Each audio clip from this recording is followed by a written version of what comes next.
Well, there's a story of a mother and her son who were driving home after Sunday school, and the mother turned to her son and said, "Well, what did you talk about in Sunday school today?" And the boy said, "Well, it was about Moses and the Israelites and crossing through the Red Sea."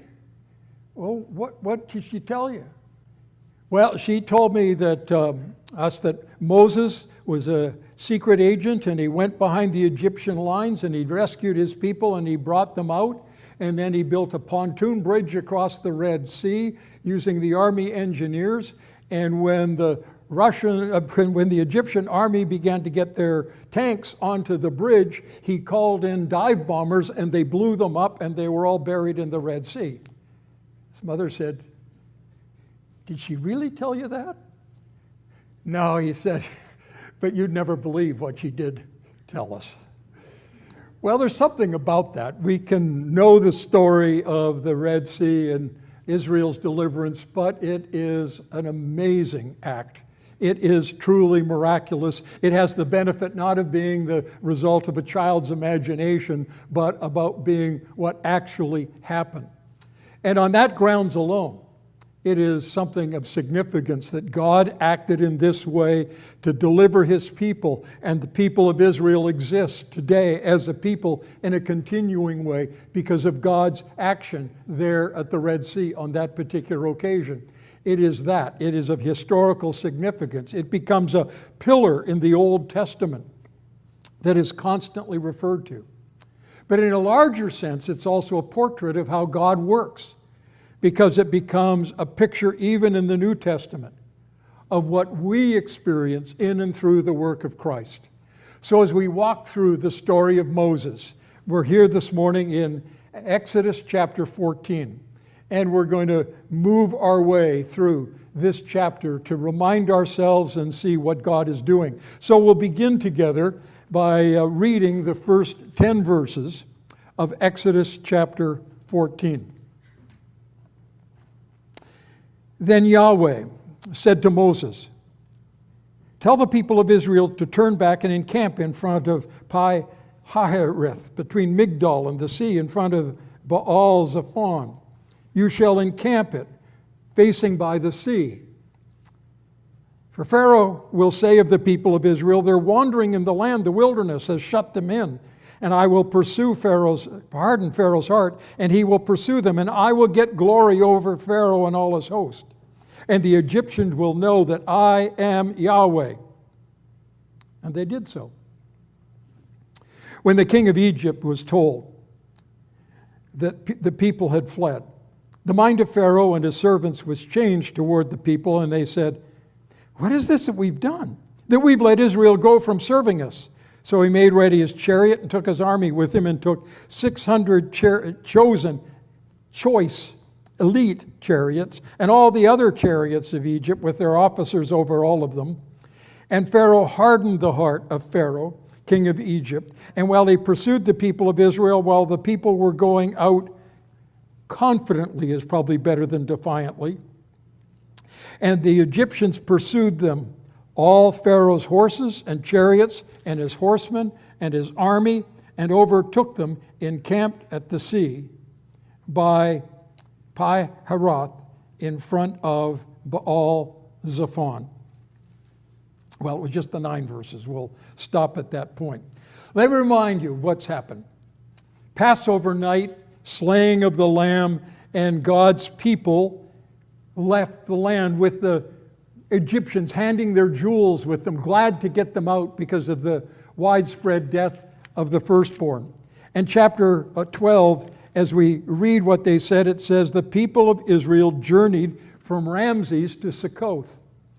Now their goal is ultimately what we know as modern-day Israel, and that's to the northeast.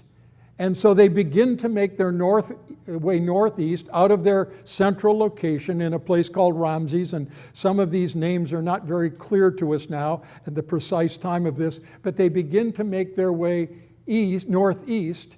And the expected way they would travel was to go to the coast and follow the coastline. That was the main highway up into that particular road. But there were Egyptian fortresses, and then Philistine encampments further up. And the Lord knows they're not ready for that, and so he takes them to Succoth, which is a kind of place on the edge of the desert. It means something like tent city, not a very prominent place. Booths are what they live in there rather than large houses, and this isn't pyramid country. This is right the edge of the wilderness. And then he tells them to move on to another location. So you'll notice if you look up to chapter 13, verse 20, they moved on from Succoth and encamped at Etham on the edge of the wilderness. So now we come to chapter 14. And in these first 9 verses that we've read, there are 2 changes. The Lord changes their course, and Pharaoh changes his mind.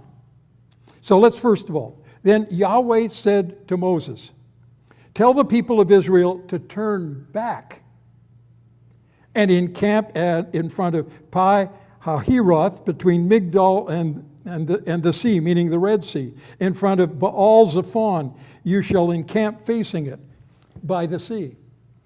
Now, I've already said the main way of going would have been, the most natural way would be the way of the sea, the one along the Mediterranean. The Lord has said no to that. The second one would be the way of Zuph, which led from Etham out straight into the desert, away from Egypt.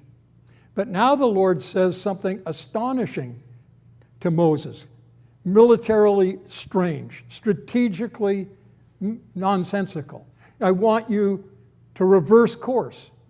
I want you to go back toward Egypt, toward the area where there's all kinds of water areas, to Migdol, which may mean, because it means tower, some military encampment of the Egyptians. Rather than taking the straight way out into the desert, he sends them down south, and not only sends them down south, but he pins them up against the sea. Now, there's questions about the sea, and scholars love to debate this, and we could go on forever about where this particular location is. Some think it is the Red Sea, which would have been further north at this time, because we know there's major geological changes, and the Red Sea extended further north. Others would understand this to be the sea, the Reed Sea. But whatever it is, it's a body of water of depth. It's not a marsh, it's not a swamp. As a matter of fact, later we'll read that when they walk through the walls of water on both sides of them is this height of a city wall, which would be 10 to 15 feet high.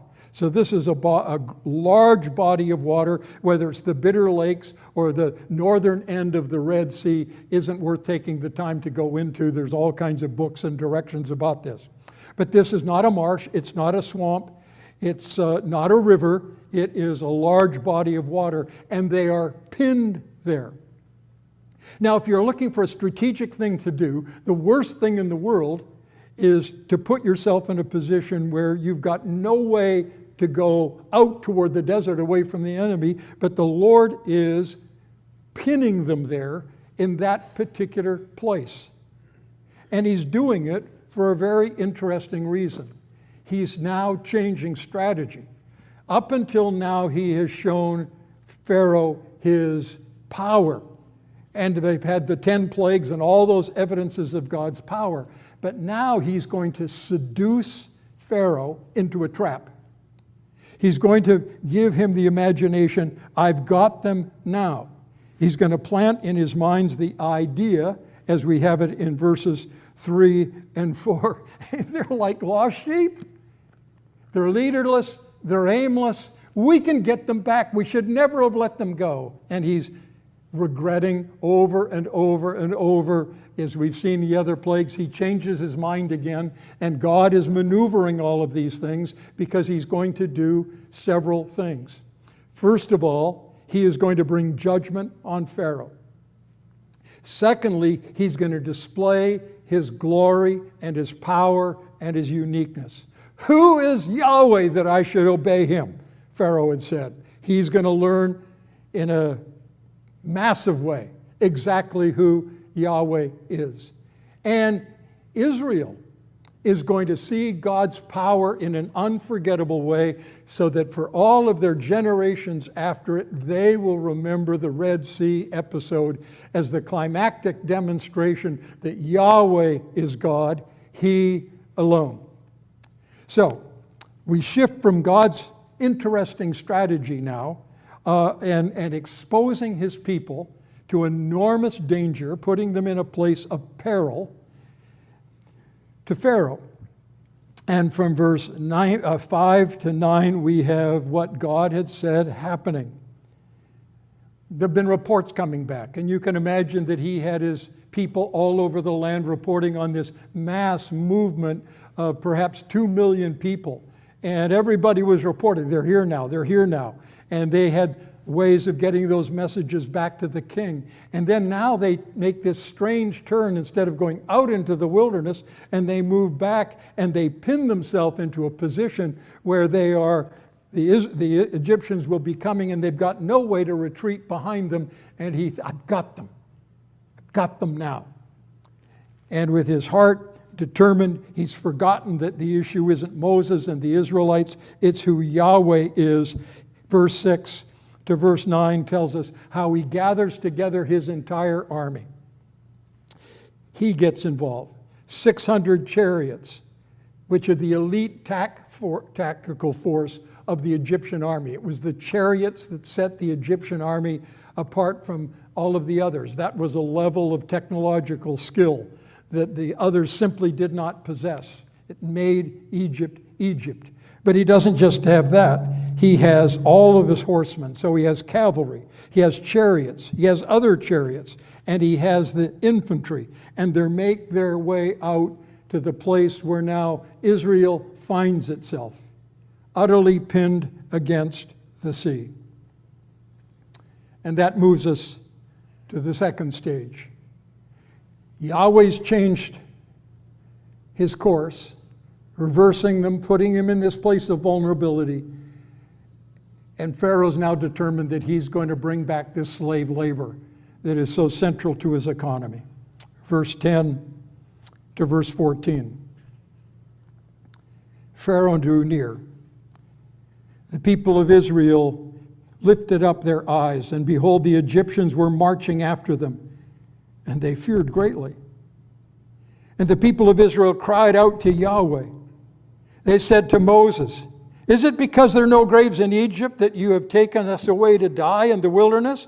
What have you done in bringing us out of Egypt? Isn't this what we said to you in Egypt? Leave us alone that we may serve the Egyptians? It would have been better for us to serve the Egyptians than to die in this wilderness."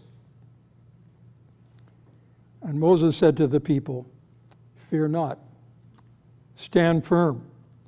See the salvation of Yahweh, which he will work for you today. For the Egyptians whom you see today, you will never see again. Yahweh will fight for you. You have only to be quiet."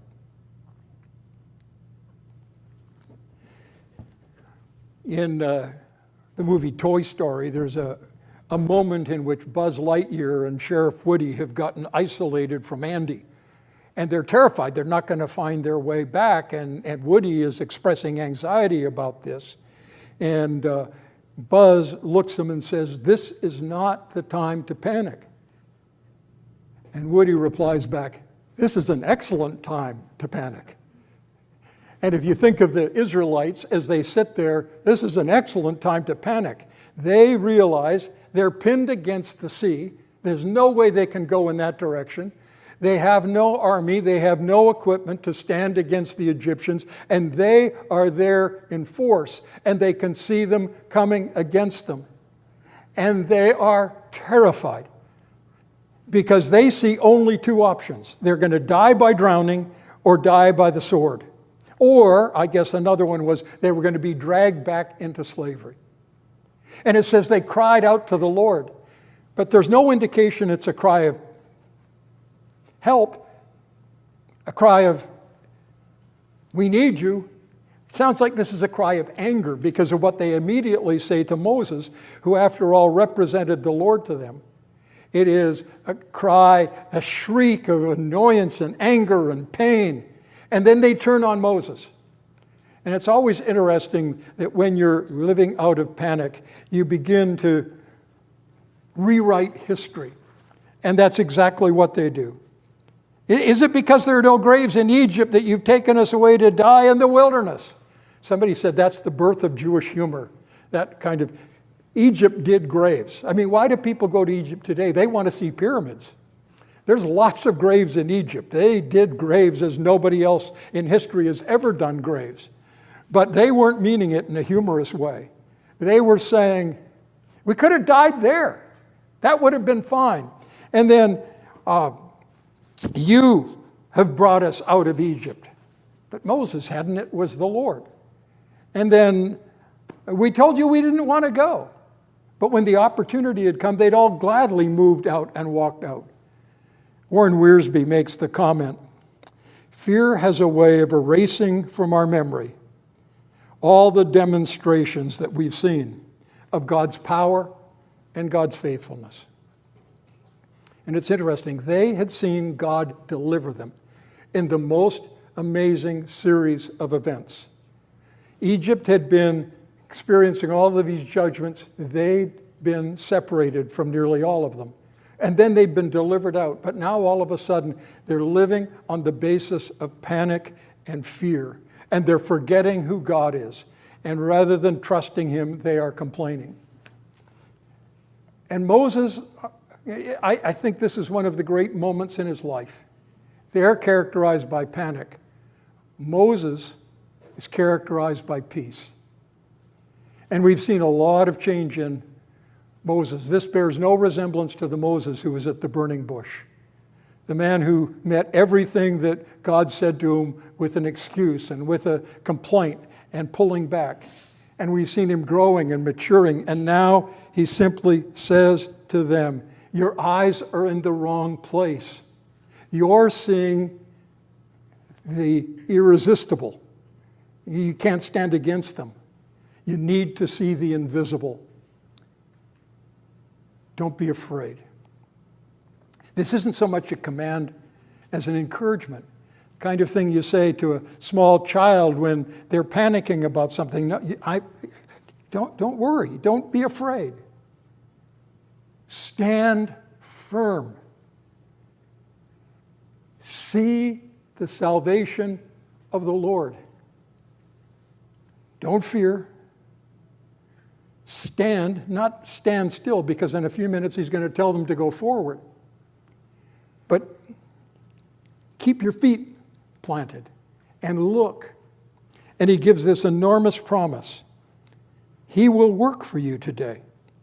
The Egyptians whom you see today, you will never see again. Yahweh will fight for you.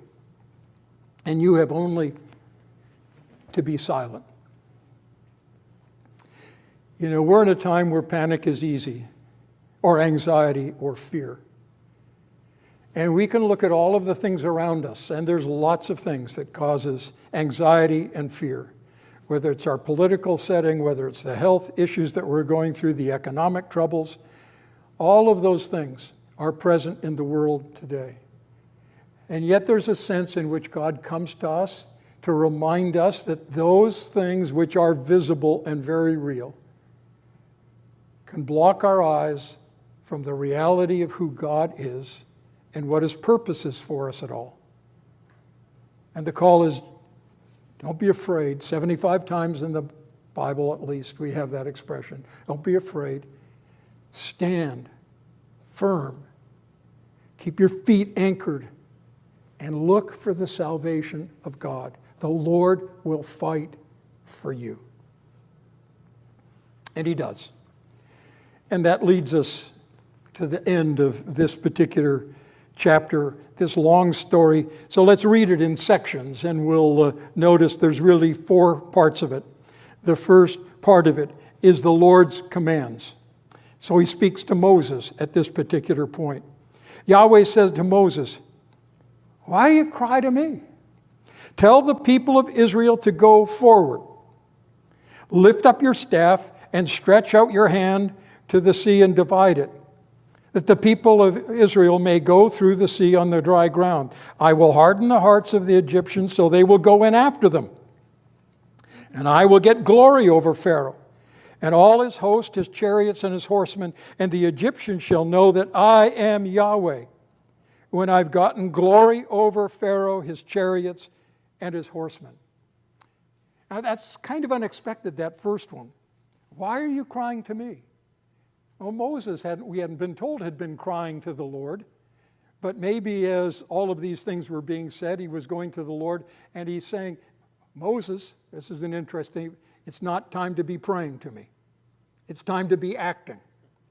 Tell them to go forward. Tell them to pack up and head for the sea. I want you to notice that command to pack up and head for the sea comes before the sea is open. They are called to obey God, to do something that they cannot expect and cannot understand. Start walking toward the water.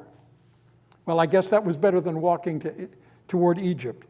And then he tells him what his promise is. You're going to lift up your rod, and I will divide it, or I will work through that to divide the sea. And I'll harden Pharaoh's heart, and he'll come after you. Now, that's also not what I would have expected. I'll keep Pharaoh from chasing you. No, the Lord says, I'll guarantee Pharaoh will chase you, because I am going to show him and you my glory. So we come to verse 19. We have the command of the Lord. Now in verses 19 and 20, we have the protection of the Lord. Then the angel of God, this is the pillar of cloud and the pillar of fire, which in some way presents God himself, who was going before the host of Israel, moved and went behind them. And the pillar of cloud moved from before them and stood behind them, coming between the host of Egypt and the host of Israel. And there was the cloud and the darkness, and it lit up the night without one coming near the other all night. So all of this going on at the end of the day in the darkness. But God sends the cloud to sort of overrule the darkness and to deepen the darkness on the Egyptian side. So they're not quite able to fully understand what's going on the other side, but God is lighting the way for the people of Israel as they make their way toward the sea, which is getting closer and closer as they move toward it and is still in that position. And then God provides an escape route. Verses 21 and 22. And Moses stretched out his hand over the sea, and Yahweh drove the sea back by a strong east wind all night, and made the sea dry land, and the waters were divided. And the people of Israel went into the midst of the land on dry ground, the waters being a wall to them on their right hand and on their left. And we need to notice exactly what's going on. Remind you again, this word, yam, which is used here for sea, describes a body of water, not a marsh, not a swamp, not something with 6 inches of water in it. This is a large body of water. We're large enough so that the wall, and it's the word used of the city wall, not sort of the fence between you and your neighbor, a wall of water is on both sides. So this is not a river. Sometimes I've read people who try and explain it said there was a landslide up further, and all of a sudden it opened. But a landslide doesn't cause water to pile up on one side and the other with dry land in between it. This is a miraculous intervention of God that involves natural means, such as the wind that is blowing to dry out the sea, but it is God's supernatural splitting the sea to provide his people a way of escape. And as they come to the boundaries of the water, there is the pathway through the sea to the other side. And you can think of all of these hundreds of thousands of people and their children and the animals that they're bringing, making their way through. This didn't happen in a moment. But the Egyptians also are involved in this. And so we read in verse 21 to verse 30. verse 23 to 30. The Egyptians pursued and went in after them into the midst of the sea, all Pharaoh's horses, his chariots, and his horsemen. Now he is so passionate in his pursuit that he sends his chariots, which had very thin wheels, into a place that no strategically wise person would ever send chariots. He's so impassioned. The Lord's hardened his heart with a passion to get them that he orders them to do the foolish. And they make their way led by the chariots, their powerful forces. And in the morning watch, so this is, I guess, early in the morning as the sun is just dawning, the Lord in the pillar of fire and of cloud looked down on the Egyptian forces and threw the forces into a panic, clogging their chariot wheels, so they drove heavily. And the Egyptians said, "Let us flee from before Israel. Let us flee from before Israel, for Yahweh fights for them against the Egyptians." I love that because two things happen. First of all, they get confused. And because the chariots are bogged down and the others are piling up behind it, there's this mass of people gathered around them, and there's confusion and chaos in the military. They are confused, but all of a sudden they get clarity. And the clarity is, this is Yahweh. We're not doing something ordinary. Let's flee from before Israel, for Yahweh fights for them and the Egyptians. And at that point, Yahweh said to Moses, "Stretch out your hand over the sea that the waters may come back upon the Egyptians and upon their chariots and upon their horsemen." So Moses stretched out his hand on the sea, and the sea returned to its normal course when the morning appeared. And as the Egyptians fled into it, Yahweh threw the Egyptians into the midst of the sea. The waters returned and covered the chariots and the horsemen and all the host of Pharaoh that had fallen into the sea. Not one of them remained. But the people of Israel walked through on dry ground through the sea, the waters being a wall to them, and their right hand and on their left.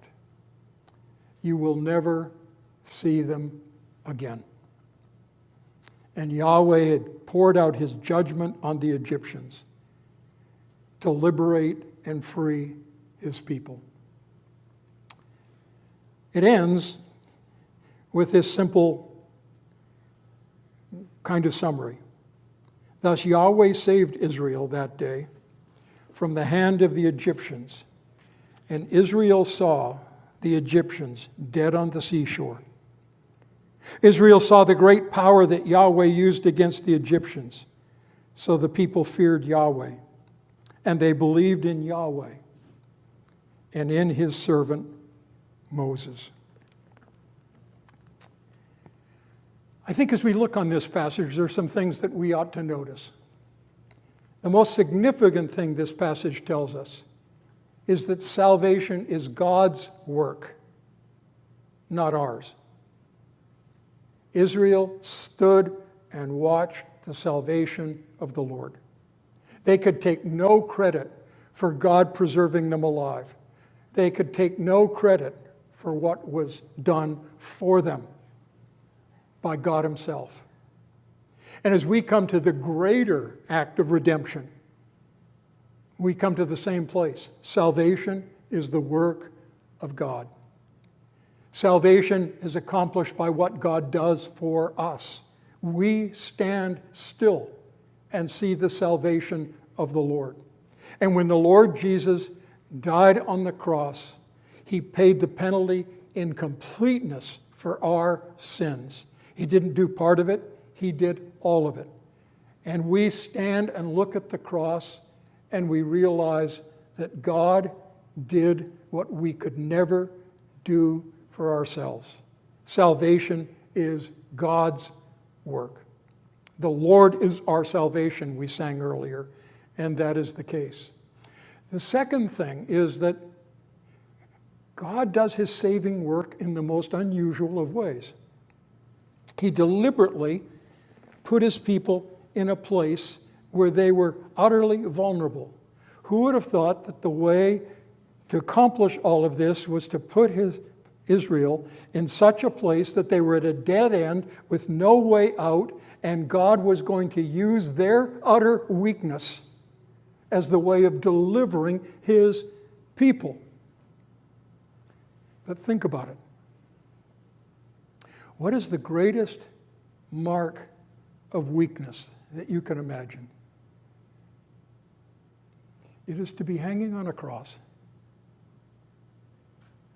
impaled there, utterly helpless, unable to help yourself or deliver yourself. To think that God would work through putting Israel in a dead end. But nothing looked more dead end than the cross of Christ, did it? The disciples fled. The disciples on the road to Emmaus said, we used to hope that this is the one who would redeem Israel. But what looked like a dead end turned out to be an open door. That God used the cross, just like he used the Red Sea, that looked like it was the place of doom, to be the place of deliverance. And so as we begin to read this story and we think of what a great thing God did in opening the Red Sea, he opened the way into heaven through the strangest of means, through the cross, and what he did for us when he gave his life on the cross. But the third thing I want you to notice is this. Salvation for the Israelites came because they believed God. And they walked through. Go forward. And in the same way, faith, trust, is the way in which we come into the experience of salvation. We need to believe what God says. It's interesting. Someone makes the point of, human beings are the same, whatever. And can you imagine being in that caravan and you're walking through water here, the Egyptians behind? And I know that there was a lot of people think, gotta move faster. It's going to come back. The waters are going to come back. Come on, hurry up. We got to get through. They're coming. And there was some other people saying, isn't this neat? Look at this. See that? They were waltzing through. This is neat. Imagine that God would do this. And which ones got through? The kind that worried their way through or the kind that danced their way through? It wasn't their attitude that brought them through. It was doing what God said that brought them through. The faith that worries and the faith that rejoices are the same faith that gets us to heaven. It isn't the quality of your faith, it's the quality of your Savior that brings you into God's presence. And some of us have fearful faith. Others of us have rejoicing faith. Now, I hope for you that you come into the joy of faith and realize, because if you really believe it, it's what God does, not what we do. You can't help but rejoice over that. But it isn't faith of a certain kind that saves. It is faith in the right person that saves. And one final thing that strikes me as I read this, and that is this: that God's purpose in hard times is to grow our faith so that we will be able to trust him for the next things that come. Now we're going to see. Israel could experience great things from God, but that didn't mean they automatically got there. Carmen Imes, in a book related to the Exodus, wrote this: trust is not automatic, and God doesn't expect it to be. He patiently works on Israel's behalf until they come to see he is worthy of their confidence. Our great danger is that when we have a challenge that comes in life, we respond with fear, rather than remembering the faithfulness of God that is not only adequate for what we once knew, but what we are now facing, or what we will face. The same God who brought Israel through the Red Sea will bring you through safely home if you genuinely belong to Him. Whether it's through 2020 or whether it's through death into His presence. Stand, do not fear, stand firm. See the salvation of the Lord. The Lord will fight for you. That's the lesson for them. And it's God's lesson for us as we walk through this year as well.